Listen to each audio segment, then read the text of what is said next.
दिन प्रातः काल। ईश्वर साकार क्यों नहीं? मित्र, कल के प्रश्न का उत्तर दो। तुम्हारा कल का प्रश्न था कि ईश्वर को साकार माना जाए तो क्या दोष है। अच्छा सुनो, ईश्वर को साकार मानने में एक दोष नहीं अनेक दोष हैं। देखो, ईश्वर का लक्षण सच्चिदानंद है। इसमें 3 पद हैं, सत, चित और आनंद। सत का अर्थ है भूत, भविष्य, वर्तमान। इन तीनों कालों में एक रस रहने वाला, दूसरे शब्दों में जिसमें किसी प्रकार का परिवर्तन न हो सके, यह सत है। ज्ञान वाले को चित कहते हैं और तीनों कालों में दुख के नितांत अभाव का नाम आनंद है। ईश्वर सच्चिदानंद है, इसलिए है कि उसमें परिवर्तन कभी नहीं होता, उसका ज्ञान कभी नष्ट नहीं होता और न कभी उसमें दुख व्याप्त होता है। संसार के जितने भी साकार पदार्थ हैं उन सब में परिवर्तन होता है, इसलिए वह सत नहीं चित तो केवल आत्मा अथवा परमात्मा ही है जो कि निराकार है। कोई भी साकार या शरीरधारी दुख से बच नहीं सकता। तीनों काल इसमें आनंद नहीं रह सकता। सर्दी गर्मी, भूख प्यास, भय, शोक, रोग, बुढ़ापा, मृत्यु आदि प्रत्येक साकार या शरीरधारी को सताते हैं। ईश्वर इन दोनों में सर्वथा अलग है। अतः ईश्वर तो साकार मानने में पहला दोष यह आता है कि वह सच्चिदानंद और निर्विकार नहीं रहता, क्योंकि प्रत्येक साकार पदार्थ में जन्म, वृद्धि, क्षय, जरा, मृत्यु आदि विकार मौजूद हैं। दूसरा दोष साकार मानने में यह है, ईश्वर सर्वव्यापक नहीं रहता, क्योंकि प्रत्येक साकार पदार्थ एक देशी अर्थात एक जगह रहने वाली होती है। तीसरा दोष यह आता है, ईश्वर अनादि और अनंत नहीं रहता, क्योंकि प्रत्येक साकार या शक्ल वाला पदार्थ उत्पन्न होता है, इसलिए उसका आदि होता है। वह अनादि नहीं होता है और न अनंत होता है। जिसका आदि है उसका अंत अवश्य है, और जो उत्पन्न होगा वह नष्ट अवश्य होगा। जिसका एक किनारा है उसका दूसरा किनारा होता है। चौथा दोष यह आता है, ईश्वर सर्वज्ञ नहीं रहता, क्योंकि जब साकार होगा तो एक जगह होगा, सब जगह नहीं। जब सब जगह नहीं होगा तो सब जगह का ज्ञान भी नहीं होगा, एक जगह होगा। फलतः ईश्वर अंतर्यामी भी नहीं रहेगा, क्योंकि वह प्रत्येक के मन की बात नहीं जान सकेगा। पांचवा दोष यह आता है कि ईश्वर नित्य नहीं रहता है, अनित्य हो जाता है। नित्य उसे कहते हैं कि पदार्थ हो परंतु उसका कारण कोई न हो, वह किसी के मेल से बना हुआ न हो। साकार पदार्थ तत्वों के मेल से बना हुआ होता है। छठा दोष यह आता है, परमात्मा सर्वाधार नहीं रहता, पराधार हो जाता है। परमात्मा सर्वाधार इसलिए है कि सारा संसार उसी के सहारे चल रहा है, सारे ब्रह्मांड को उसी ने धारण किया है। यदि परमात्मा को साकार माना जाए तो वह किसी न किसी के सहारे रहेगा। यही कारण है कि मतवादियों ने ईश्वर को साकार मानकर उसे स्थान नियत किए हैं। किसी ने 7वां आसमान, किसी ने चौथा आसमान, किसी ने क्षीर सागर, किसी ने गोलोक, किसी ने बैकुंठ लोक आदि स्थान उसके रहने के बतलाए हैं। जिस परमात्मा के आधार पर सारा जगत है, लोगों ने उसे साकार मानकर जगत को उसका आधार बना दिया। जब परमात्मा ही जगत के सहारे हो गया तो फिर जगत किसके सहारे रहेगा? इसी प्रकार और भी बहुत से दोष साकार मानने में आते हैं। विद्वानों का मत है कि ईश्वर निराकार तो है, परंतु समय समय पर अवतार धारण कर साकार हो जाता है। जैसे भाप निराकार है, लेकिन समय पर जमकर बादल या बर्फ बन जाती है। अग्नि सर्वव्यापक है, निराकार है, परंतु समय पर स्थूल रूप में प्रकट हो जाता है। ऐसे अनेक उदाहरण दिए जा सकते हैं जब संसार का भौतिक पदार्थ निराकार से साकार हो जाता है, तो परमात्मा निराकार से साकार क्यों नहीं हो सकता? भाप और अग्नि का जो उदाहरण तुमने दिया है वह ठीक प्रतीत नहीं होता। जरा गहराई से सोचो, भाप और अग्नि एक पदार्थ नहीं है, किंतु अनेक परमाणुओं के समुदाय हैं। जल के असंख्य छोटे छोटे परमाणु भाप बन जाते हैं। वे ही परमाणु पुनः स्थूल होकर बादल, बर्फ और जल का रूप धारण कर लेते हैं। भाप यदि केवल एक ही परमाणु होती और एक रस होती तो वह कभी स्थूल नहीं हो सकती थी। यही अग्नि के परमाणुओं की अवस्था है। वे अनेक होने के कारण वे परस्पर में मिलकर स्थूल हो जाते हैं और अग्नि का प्रचंड रूप धारण कर लेते हैं। यह कहना कि अग्नि सर्वव्यापक और निराकार है भयंकर भूल है। अग्नि पृथ्वी और जल से सूक्ष्म है, इसलिए पृथ्वी और जल में तो व्यापक मानी जा सकती है, परंतु आकाश और वायु से नहीं। हाँ, आकाश और वायु वह दोनों ही अग्नि में व्यापक हैं, क्योंकि यह दोनों अग्नि से सूक्ष्म हैं। सूक्ष्म पदार्थ स्थूल में व्यापक होता है। जिन जिन पदार्थों में अग्नि व्यापक है वह सब पदार्थ रूप वाले हैं। संसार में जो भी रूप नजर आता है वह सब अग्नि की व्यापकता के कारण है, क्योंकि अग्नि का गुण ही रूप है। अतएव सिद्ध हुआ भौतिक पदार्थ सूक्ष्म से स्थूल और स्थूल से सूक्ष्म इसलिए हो जाते हैं कि वे अनेक परमाणुओं से मिलकर बने हुए होते हैं। परमात्मा सर्वव्यापक एक और एक रस है, अतः वह निराकार से साकार नहीं हो सकता। रहा यह प्रश्न कि ईश्वर समय समय पर अवतार धारण करता है, यह सिवाय कोरी कल्पना के और कुछ नहीं है। देखो, अवतार शब्द का अर्थ है उतरना अथवा जिसमें उतरे। उतरने और चढ़ने का व्यवहार एक देशी अर्थात एक स्थान पर रहने वाले पदार्थ में हो सकता है, सर्वव्यापक में नहीं हो सकता। सर्वव्यापक का आना जाना, चढ़ना उतरना सर्वथा असंभव है। जो सब जगह है वे कहाँ से आएगा और कहाँ जाएगा? क्या रावण, कंस, हिरण्यकश्यप आदि दुष्टों को मारने के लिए ईश्वर का अवतार नहीं हुआ? और क्या भविष्य में दुष्टों के दमन के लिए ईश्वर का अवतार नहीं होगा? मैंने सुना है कि जब जब धर्म की हानि होती है तब तब अवतार होता है। ईश्वर का अवतार न कभी हुआ है और न कभी होगा। समय समय पर जो महान पुरुष उत्पन्न हुए हैं, जिन्होंने दुष्टों का दमन किया है या जनता को ठीक रास्ता दिखलाया है, लोगों ने इन्हें तरह तरह की उपाधियां प्रदान की हैं। किसी ने उन महान पुरुषों को नबी माना, किसी ने ईश्वर का बेटा माना, किसी ने ईश्वर का अवतार माना, किसी ने उन्हें साक्षात ईश्वर माना, परंतु वे सब के सब थे मनुष्य ही। जरा सोचो, विचारो तो सही, जो ईश्वर बिना शरीर के शरीरधारी प्राणियों को उत्पन्न कर सकता है, क्या वह ईश्वर बिना शरीर के शरीरधारी प्राणियों को मार नहीं सकता? आज भी संसार में असंख्य प्राणी पैदा हो रहे हैं और मर रहे हैं। क्या ईश्वर शरीर धारण करके उनकी उत्पत्ति और विनाश कर रहा है?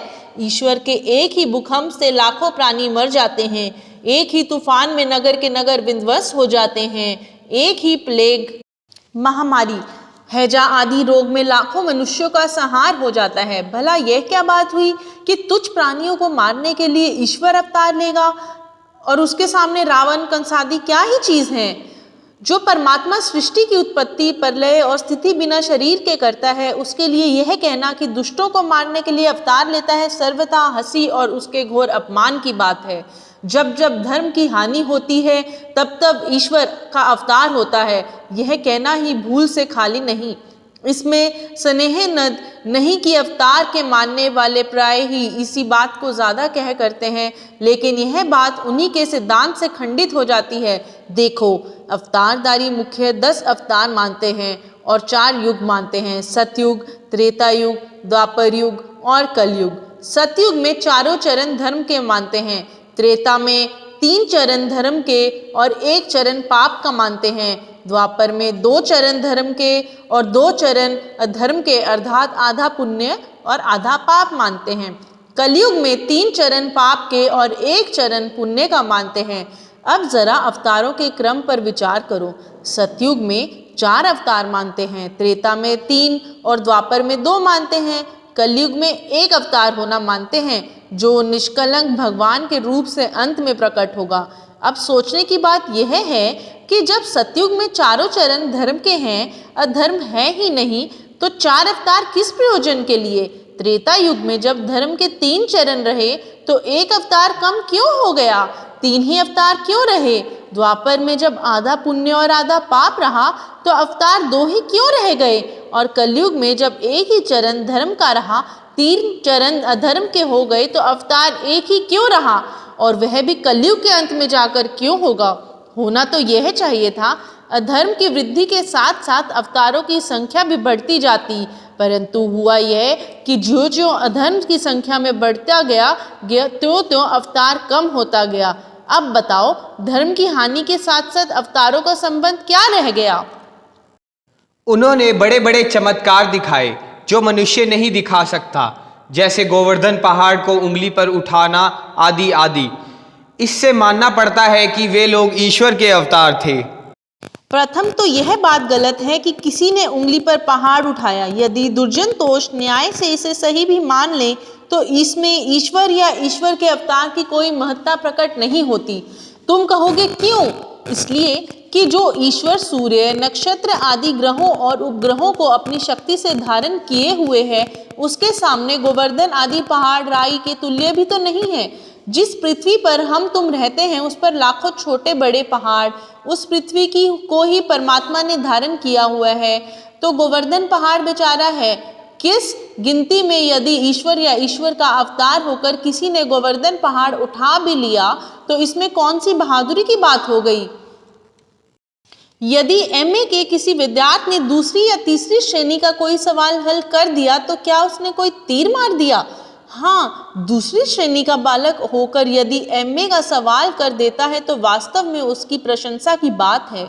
इसी तरह मनुष्य होकर यदि किसी ने पहाड़ उठा लिया होता तो वास्तव में एक चमत्कार की बात कहलाती, क्योंकि मनुष्य से यह आशा न थी जो उसने करके दिखा दिया। लेकिन ईश्वर का अवतार होकर जब पहाड़ उठाया तो इसमें न कोई चमत्कार है और न इसमें कोई महानता है।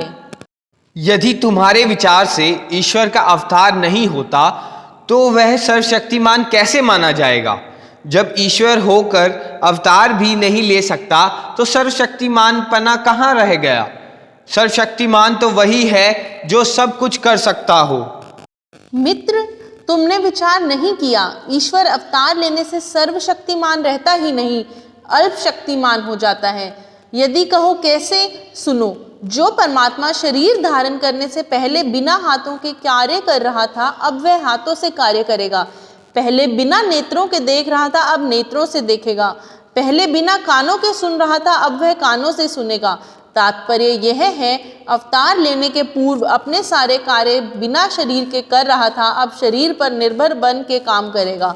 जब दूसरों पर निर्भर या अधीन बना तो सर्वशक्तिमान रहा कहाँ? जैसे अल्पज्ञ जीवात्मा अपने काम करने में शरीर पर निर्भर है, वैसे ही परमात्मा भी शरीर पर निर्भर है। फिर मनुष्य और ईश्वर में अंतर ही क्या है? जैसे मनुष्य को भूख, प्यास, सर्दी, गर्मी सताती है, वैसे ही शरीरधारी परमात्मा को भी सताएगी। जैसे रोग, द्वेष, ज्वर, पीड़ा आदि मनुष्य में होते हैं, वैसे ही ईश्वर में भी होंगे। सबसे बड़ा दोष तो यह है, ईश्वर अवतार लेते ही पराधीन हो जाता है, स्वाधीन रहता ही नहीं। कहीं उसे भोजन की आवश्यकता होती है, जल की, और कहीं वस्त्रों की, और कहीं रहने के स्थान की आवश्यकता है। समस्त काम अपनी शक्ति से करने वाला जब शरीर की सहायता से काम करने लगेगा तो वह सर्वशक्तिमान कैसे ही हो जाएगा? यदि एक मनुष्य दूसरे को अपने नेत्रों की आकर्षण शक्ति से बेहोश कर देता है और दूसरा मनुष्य दवा खिलाकर बेहोश करता है, अब बताओ दोनों में ताकतवर कौन है? ताकतवर तो वह है जो नेत्रों की शक्ति से बेहोश करता है। क्यों? इसलिए कि वह दूसरे को बेहोश करने में दवा पर निर्भर नहीं है। अब तुम अच्छी तरह समझ गए होंगे, ईश्वर सर्वशक्तिमान तभी हो सकता है जब अवतार धारण न करे। तुम्हारा जो यह विचार है कि सर्वशक्तिमान सब कुछ कर सकता है सिवाय भ्रांति के और कुछ नहीं है। सर्वशक्तिमान शब्द का अर्थ तो यह है कि उसमें सर्व शक्तियाँ हैं। वह संसार के सूक्ष्म से सूक्ष्म पदार्थ को मिला सकता है और पृथक कर सकता है। समस्त जीवों को कर्मानुसार फल दे सकता है, सृष्टि की उत्पत्ति, स्थिति और प्रलय कर सकता है और उसको नियम में चला सकता है। तात्पर्य यह है कि परमात्मा अपने काम करने में दूसरे का सहारा नहीं ले रहा। यही ईश्वर की सर्वशक्ति मानता है। सर्वशक्तिमान का यह अर्थ कभी नहीं होता कि वह असंभव को संभव कर सकता है। क्या ईश्वर असंभव को संभव नहीं कर सकता? यदि नहीं कर सकता तो वह ईश्वर ही नहीं है। असंभव को संभव न करना नियम को अनियम न करना ही ईश्वर की ईश्वरता है। यदि तुम समझते हो कि ईश्वर असंभव को संभव कर सकता है तो मैं पूछती हूँ, बताओ ईश्वर अपने को नष्ट कर सकता है या नहीं? ईश्वर अपने समान दूसरा ईश्वर बना सकता है या नहीं?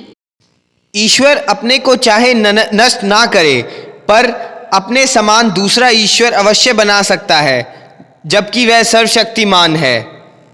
नहीं मित्र, ईश्वर अपने समान दूसरा ईश्वर बना ही नहीं सकता। तुम कहोगे क्यों?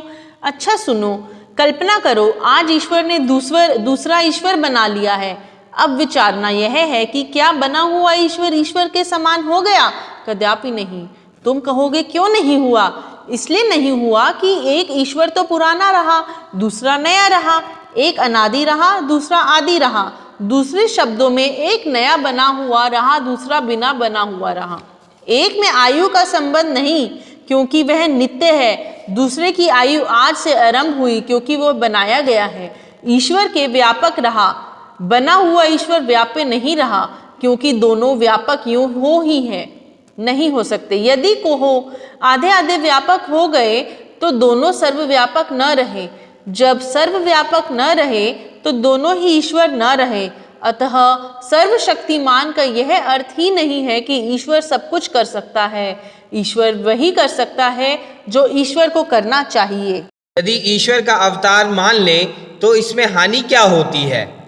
जब ईश्वर का अवतार होता ही नहीं, फिर उसको मान लेना सत्य का गला घोटना है। यही एक बड़ी हानि है। दूसरा हानि यह है कि सारे संसार की उन्नति करने वाला परमात्मा अवनति को प्राप्त हो जाता है। क्यों? इसलिए कि वह नारायण से नर बनता है। नर से नारायण बना हुआ उन्नति का सूचक कहा भी जा सकता है, परंतु नारायण से नर बनना तो सरासर अपने पद से नीचे गिरना है। क्यों? रंक यदि राजा हो जाता है तो वास्तव में उसकी उन्नति हुई, परंतु राजा से रंक हो जाने को उन्नति का चिन्ह कौन मानेगा सिवाय भोले लोगों के। तीसरी हानि यह है कि हर एक पाखंडी अपने को ईश्वर का अवतार कहने लगता है और भोले भाले स्त्री पुरुषों को अपने जाल में फंसाकर उनका धर्म कर्म नष्ट कर देता है। उन्हें चले और चेलियां बनाकर उनसे धन लेकर खूब मौजें उड़ाता है। भारतवर्ष में कई ऐसी पाखंडियों के उदाहरण मौजूद हैं जिन्होंने अपने को अवतार घोषित किया है और स्त्रियों तथा पुरुषों के धर्म और धन को खूब नष्ट किया। चौथी हानि अवतार को मानने से यह है कि लोग अत्याचार के सहने वाले हो जाते हैं। जब दुष्ट और पापी अत्याचार करते हैं, बहन बेटियों की इज्जत खराब करके संपत्ति लूट ले जाते हैं, मकानों और दुकानों में आग लगा देते हैं, तो अवतारवादी हाथ पर हाथ धरे बैठे रहते हैं। वे अन्याय और अत्याचार का प्रतिकार नहीं करते। वे सोचते हैं अन्याय अधर्म का रोकना हमारे वश की बात नहीं है। जब भगवान अवतार धारण करेंगे तभी दुष्टों का संहार होगा, तभी धर्म की स्थापना हो सकेगी, तभी पाप दूर होगा और तभी पृथ्वी का भार हल्का होगा। वास्तव में यह एक महान कायरता है जो ईश्वर का अवतार मानने के कारण ही लोगों में उत्पन्न हुई है। जिन जातियों में ईश्वर का अवतार नहीं माना जाता, वे जातियां अपने दुश्मनों से स्वयं कसकर बदला लेती हैं। वे कभी नहीं सोचती कि अन्यायी और अत्याचारियों को मारने के लिए ईश्वर का अवतार होगा। वे समझती हैं जैसे हाथ पांव भगवान ने इन अत्याचारियों को दिए हैं, वैसे ही हमें भी दिए हैं। इसलिए वे जातियां दुश्मन से डटकर मुकाबला करती हैं। वे अपना करने का काम ईश्वर पर नहीं छोड़ती। मित्र कमल, मैं तुमसे सत्य कहती हूँ, इस अवतार के सिद्धांतों ने आर्य जाति को बहुत पतित और पद दलित किया है। इसने आत्मविश्वास को जाति से सर्वथा निर्वासित कर दिया है। मित्र, तुम्हारी युक्तियों का प्रभाव तो मुझ पर बहुत पड़ा है। अब यह बताओ कि जब ईश्वर निराकार है तो हम उसका ध्यान कैसे करें? परमात्मा की कृपा है जो तुम्हारे ऊपर सत्य सिद्धांतों का प्रभाव पड़ा है। जो प्रश्न तुमने अब किया है, इस पर विचार कल किया जाएगा।